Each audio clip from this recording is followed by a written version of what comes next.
বিশেষ করে যুব সমাজ, আপনারা একটু আমাকে উত্তর দিবেন, আওয়াজ দিয়ে সহযোগিতা করবেন। পৃথিবীতে এমন কোনো কিছু কি আছে যেটার মধ্যে কারণ নাই? প্রত্যেকটা কিছুর একটা কারণ আছে।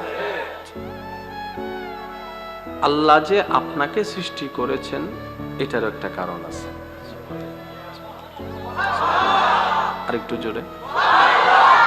এটাকে যদি আমরা একটু বুঝতে চেষ্টা করি, আপনার জানা মতে কিছু সন্তান মায়ের গর্ভে মারা যায়, কিছু সন্তান ডেলিভারি হওয়ার আগে মারা যায়, কিছু সন্তান হওয়ার পরে মারা যায়, কিছু সন্তান হালকা বড় হওয়ার পরে মারা যায়।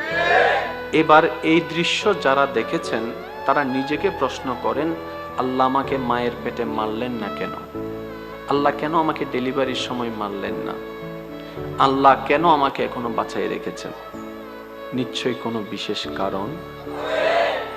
এই কারণটাকে খুঁজে কারণটার কাজটাকে বাস্তবায়ন করার পিছনে যারা লেগে যায় তাদের জীবনটা সুন্দর, গোছালো, সঠিক হয়ে যায়। সুবহান।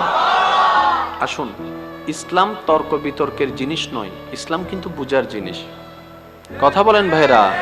আমি এনে অসুস্থ, আপনারা তো অসুস্থ না, আপনারা না আওয়াজ দিবেন, ঠিক না ভাই? ঠিক। ইসলাম তর্ক বিতর্কের জিনিস নয়, ইসলাম বুঝার জিনিস। কোরআন হাদিস এগুলা তর্ক বিতর্ক করে ফাসাদ করার জিনিস নয়, কোরআন হাদিস গবেষণা করার জিনিস।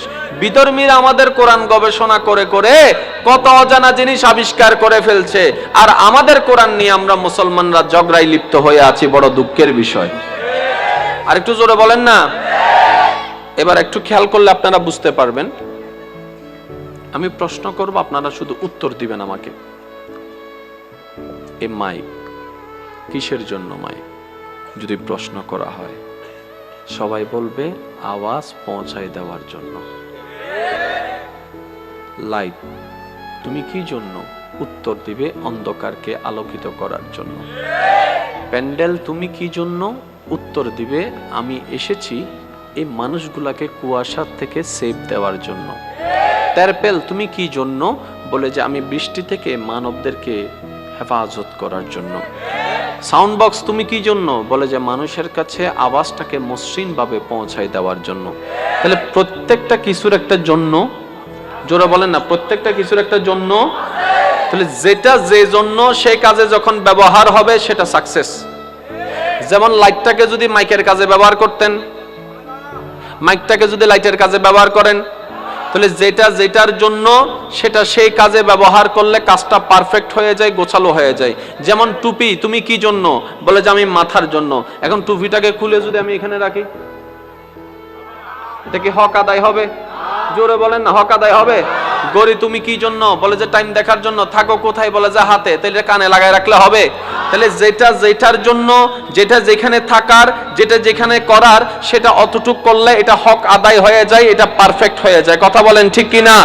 এবার আমি বলতে যাচ্ছি, আল্লাহর প্রেমিকরা, নবীর প্রেমিকরা, ইসলামের প্রেমিকরা মনের কান দিয়ে শোনার চেষ্টা করবেন এবং উপলব্ধি করার চেষ্টা করবেন। বারবার বলছি, চামড়ার কান দিয়ে শুনলে হবে না, মনের কান দিয়ে শুনতে হবে। কিসের কান?